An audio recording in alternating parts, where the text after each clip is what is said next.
And let us welcome with us on the Dean Show, Miss Nina. Assalamu alaikum, peace be with you. And how are you doing, sister Nina? Alhamdulillah, I am doing very well. Thank you very much. And thank you so much for being with us here on the Dean Show. Oh, it is such an honor. Thank you so much for having me here. Alhamdulillah, for reaching out, and inshallah, my story and inshallah, my words will be able to be a benefit to other people, and hopefully it could help other people as well. So inshallah. Tell us, we're over here in the United States. Has the Dean Show reached your part of the world? You know what? It has. And I actually tweeted about this, I think it was last week. And we have a Muslim channel, Islamic channel here called TV Al Hijra. And when I switched it on, immediately it was the Dean Show. And I was like, Alhamdulillah, amazing. And so I tweeted about it. And I think a week after, I received an email from the Dean Show. So, mashallah, I'm very happy that your show has been going on. It has, honestly speaking, before I even put the hijab on, I was watching the show and I was doing a lot of research about Islam and looking for my way and my path towards Islam. And alhamdulillah, it has been a really good journey. And thank you for having the show. It's such an amazing show, and I hope that more people get to watch it and see it and know about it. Thank you so much, Sister Nina. Sister Nina, tell us. People are excited. They want to know, the not yet Muslims, the Muslims, they want to know what was the turning point in your life now? The turning point that had you really start to research, reflect, and get you to where you are today. Please talk to us about this. Well, in my life, in my past one, I kind of call it past life because I would call myself a revert. I was born a Muslim, but I didn't really practice much when I was young.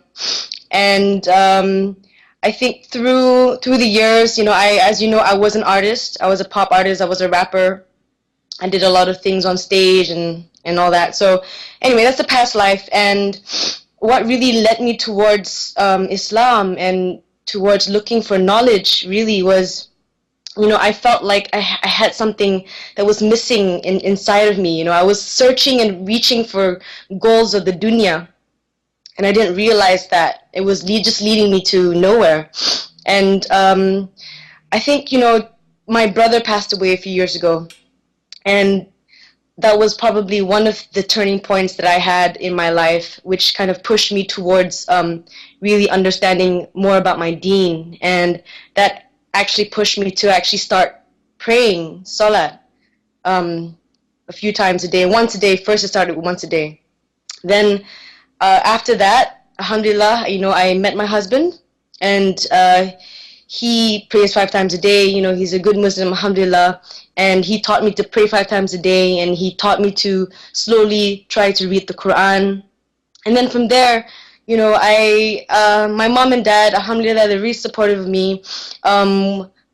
They take me to Umrah, and after going for Umrah to Mecca and to Medina, it really, really opened my heart and my eyes and just myself to really wanting to become a better Muslim. So Hajj was really the other biggest turning point in my life, where I decided that I wanted to 100% submit myself to Allah subhanahu wa ta'ala and to change my life completely, because I'm 33 years old right now, and I've lived pretty much most of my life living for this dunya, and now it's all about trying to find a way where I can actually build a beautiful, beautiful eternal life in Jannah, inshallah. So, seeking for knowledge, alhamdulillah, Malaysia is such an amazing country. Like, we're basically a Muslim country,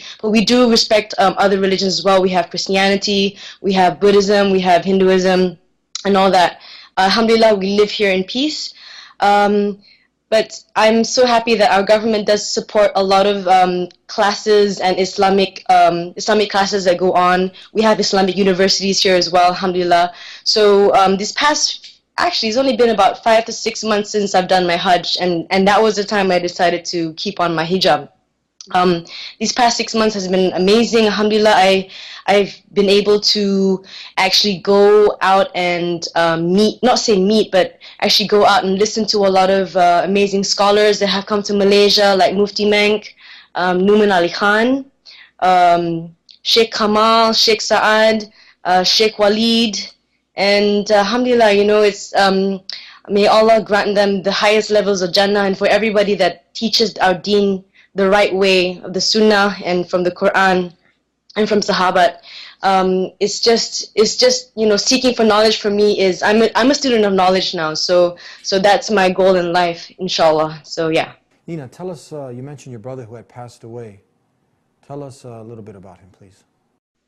My brother that passed away, well, he passed away when he was in his 40s. Yeah. He was a special child. He was born with a hole in the heart. And, when he passed away, he had, he was married, he has one child, and she's 16 right now. She's doing so well in school, alhamdulillah. Her mother's such a beautiful woman. She's such a good Muslimah as well. And my brother died basically because of that condition, and it infected all of his other organs in his body. And so, inshallah, I hope to see him in Jannah. My prayers are with him, inshallah. Nina, if you can think back to when you found out your brother had died and that moment, what it felt like, because I know for myself and many people, the turning point was when someone close to him died.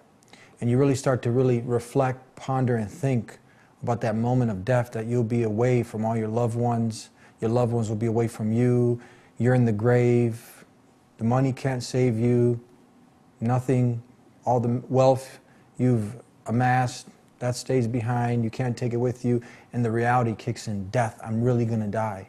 So share with us that experience when you had your brother who was very close to you, when he passed. What was that like, so we can attain some benefit from that? Okay, inshallah. Well, I was close to my brother, and I never thought that, at the time, nobody that was close to me ever passed away. I had no idea what it felt like to lose somebody that I loved. And when I got the phone call, I knew that he wasn't really doing well, but when I got the phone call and my mom told me that he's gone, he's passed away, I was like, what? I couldn't believe it. I thought I was dreaming. And to have somebody leave you, just so, I don't know, I was heartbroken. I was lost. I didn't know really what to do, what to think. And then I thought to myself, like, where is my brother now? Where did he go? Is he in heaven? Is he in his grave? At the time, I don't really know much about Islam. So,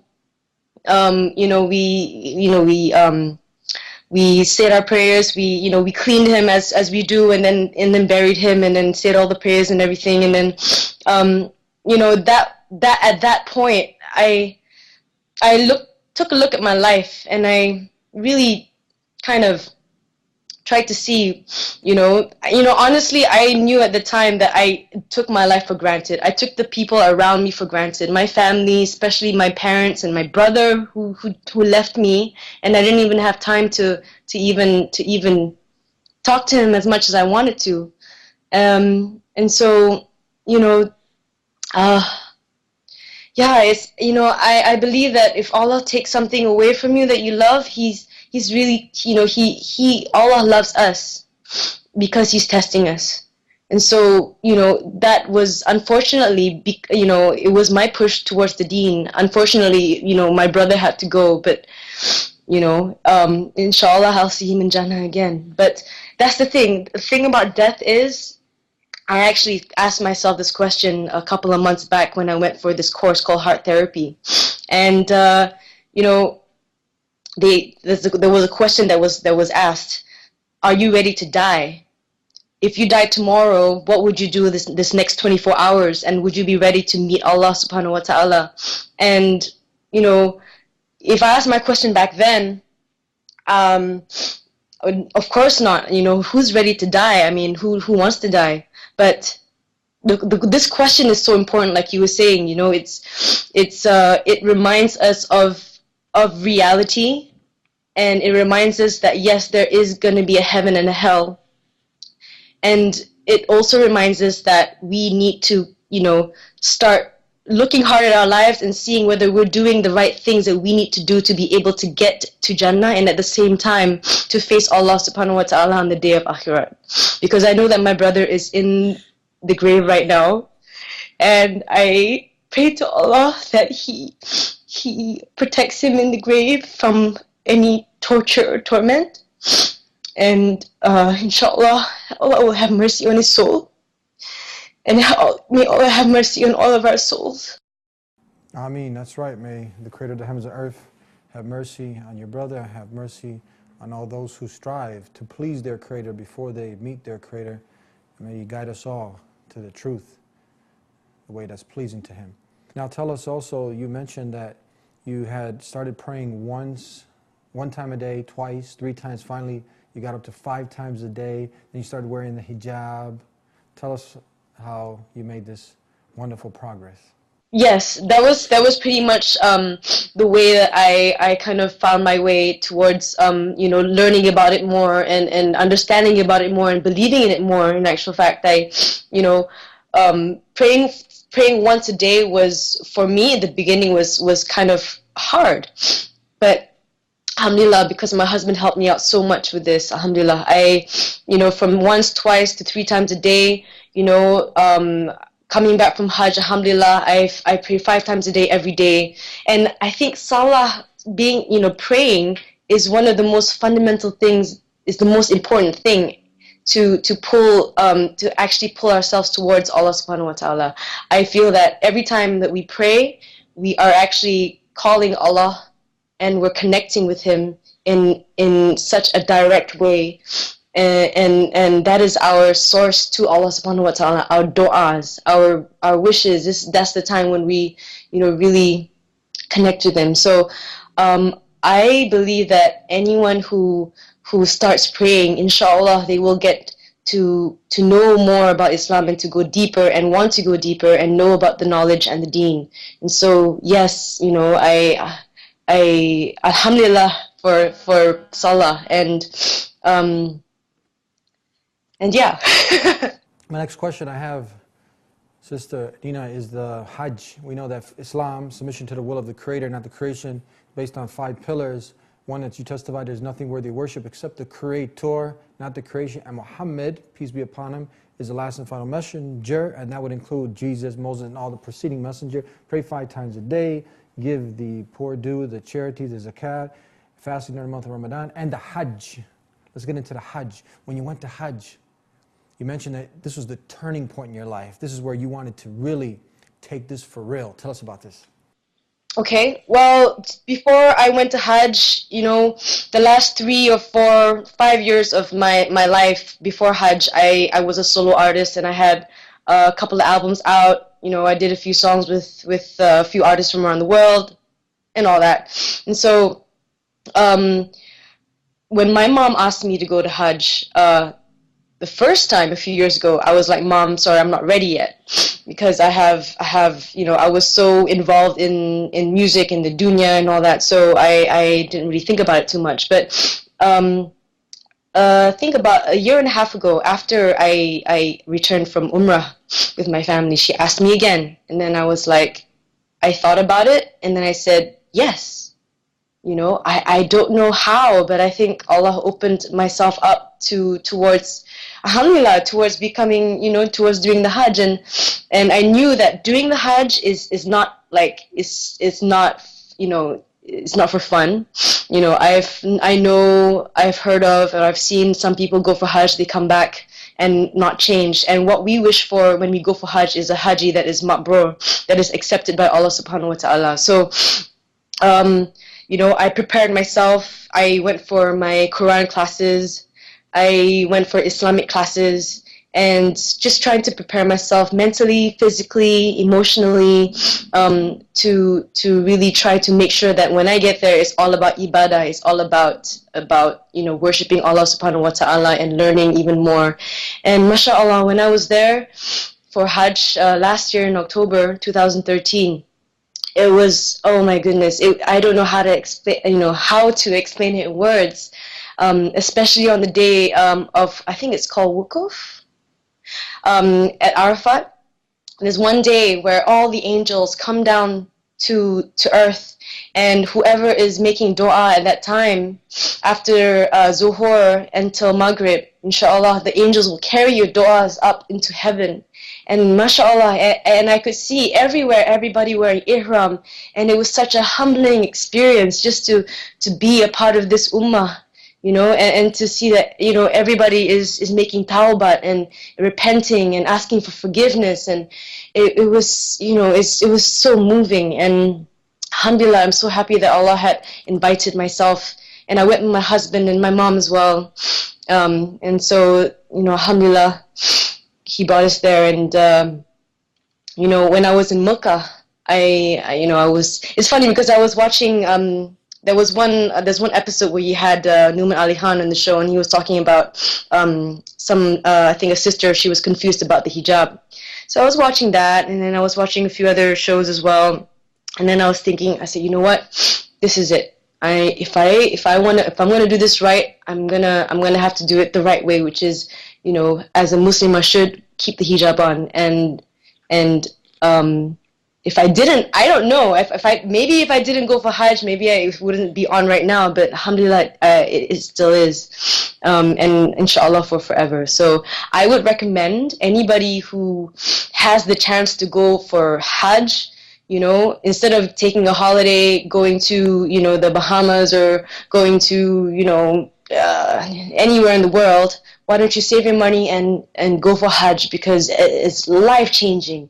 It is so life-changing. It is so amazing. I can't even really explain it. It's the best time of my life, mashallah, and to be there with my husband at the same time, it was, I think, our best date ever. MashaAllah, it's really exciting listening to your story. Tell us, how do you deal with a lot of the misinformation, the false stereotypes that are out there about Islam and Muslims? The false stereotypes. Okay, well, I know that a lot, like around the world, everybody believes or thinks that Islam has got to do with, terrorism, is not a religion of peace, is oppressive against women. Unfortunately, these are probably how a lot of people view Islam who don't really know about it. So, in Malaysia, here in our country, it's not so bad because most people understand, or most people here are Muslim, alhamdulillah. But there still are misconceptions, for example, in terms of the hijab. Just recently there was World Hijab Day, and a lot of sisters here in Malaysia are really, really supportive of World Hijab Day, because sometimes even in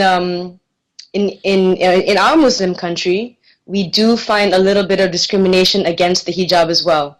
Not many job offers, for example, like being an air stewardess or working in certain companies, they will not hire you because you wear the hijab. So that's one kind of discrimination that we face here in Malaysia. But around the world, I really hope that those people who just kind of point fingers and say we're like this or like that, inshallah, Allah guide them to find out more about the truth about our beautiful, beautiful religion. It's not about oppression. It's not about war. It's about peace. It's about love. It's balance. It's our guidelines. It's our guidance. Yeah. MashaAllah. Tell us, what advice do you have now for many young women, old women, even men who are struggling with a lot of the same issues you are struggling with? You have an emptiness in the heart. You don't have peace, contentment, and instead of praying 5 times a day, you call your boyfriend or girlfriend 5 times a day, and going crazy for Justin Bieber and the likes, and really not knowing that you need to change, but really not taking the matter serious and working more to please the creation instead of working to please the Creator. What advice do you have for people struggling with this? Talk to us, sister, please. Well, my advice for all my sisters, who are struggling right now to make a change, to look into your hearts, look into your hearts to make the change. I I believe that, in the beginning, you may be scared. I was scared in the beginning as well. I was fearful about, how my life could change, how it could be. But instead of trying to impress everybody about the way you look, instead of trying to idolize, artists like as if they are gods, try to look into your heart and try to see what's missing, and that missing link is Allah subhanahu wa ta'ala. Take that first step. It could be the smallest step. For example, like if you're a sister that likes to wear, mini skirts and singlets, maybe the next thing that you could do is try to wear something that covers your legs and your arms and your body. Then after that, inshallah, maybe you can start, contemplating your life. Sit down for like an hour and think about your life. Like, where are you now? What is this life about? Who created this world, this beautiful world, this universe? Who created the heavens? Who created our heart? It's Allah subhanahu wa ta'ala. If you can try to connect with that, inshallah, He will allow you to start praying once a day, twice a day, and you will see yourself changing a little bit here and there, and another piece of advice I like to give for my sisters is, it's not, honestly, the real beauty comes from inside, and I think it's the beauty of modesty as well. It's the way you bring yourself and how you would carry yourself as a Muslim woman. So, don't be scared about it, because, you're not there's a lot of people out there who are struggling, and the fact that sisters are actually struggling, Allah loves you. Allah loves you more because you're struggling even more. And inshallah, you'll make that step. You'll take that step to being a better person, to being a better Muslim. It's not an easy thing. Every day it's a struggle. But remember, Allah is always listening to us, even though you don't know He's not listening. He is listening to you and what's in your heart. And if your intention really truly is to change, He will help you change. You just have to reach out to Him, inshallah. MashaAllah, alhamdulillah. Tell us, how important was it, sister, for your development having good company around you, good friends? Talk to us about this. Learning from my teachers, they tell me that your company and your friends are what make you. So if you go out and you hang out with people who have bad influence, then you're probably going to end up like them.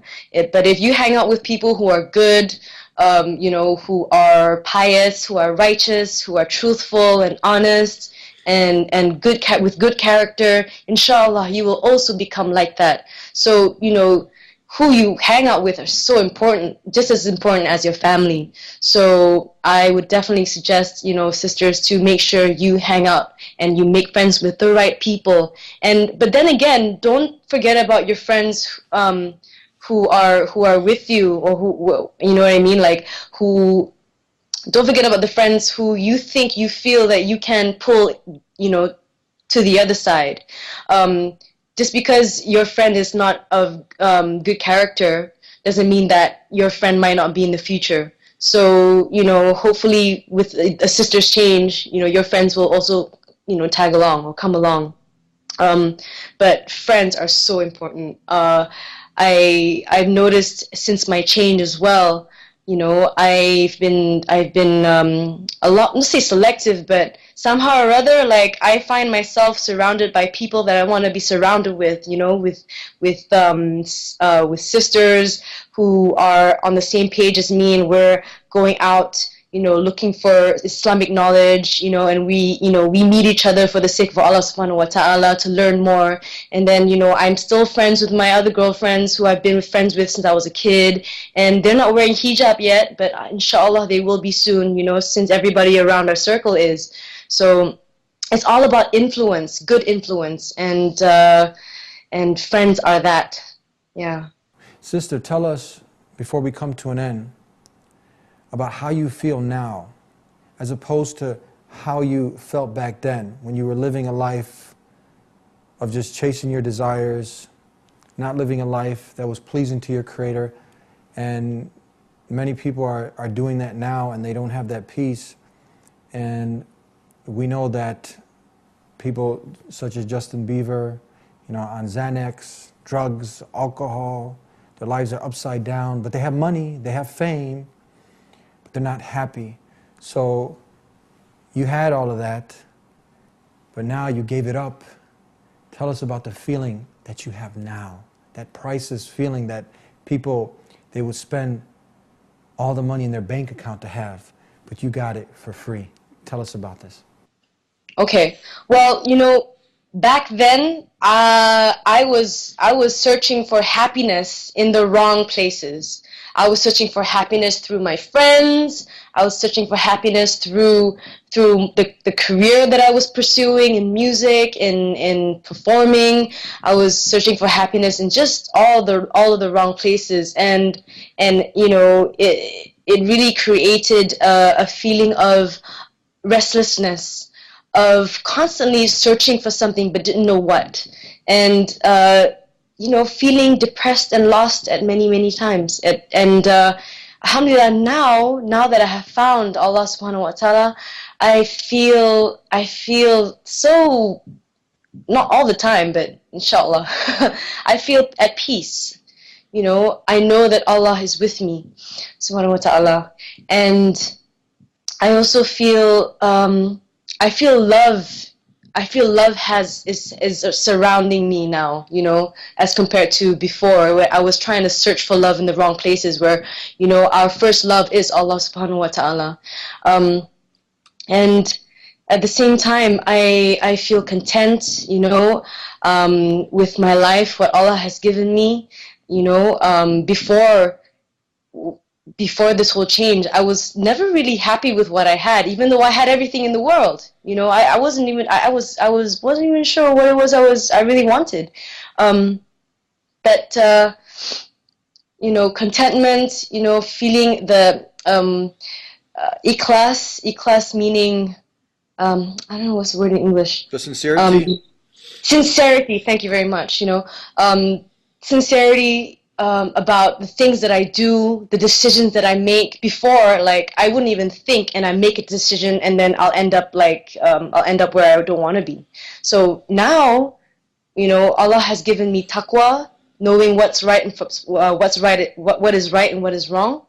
He's alhamdulillah given me. I pray for ikhlas as well, for sincerity, for the things that we do. Nowadays when I make decisions, especially with my work, I have to know, okay, by me doing this, is this going to be against Allah subhanahu wa ta'ala's wishes? Is it against the sunnah of Quran? Or, is it something that's going to lead to something bad? So I've never had this kind of thought process before, and alhamdulillah, it's really trying to find peace and happiness in life. And that peace, I believe, comes from praying 5 times a day, from doing the duties that you need to do as a Muslim, pays your zakat, fasting during Ramadan, and going for Hajj, or maybe going for Umrah as well.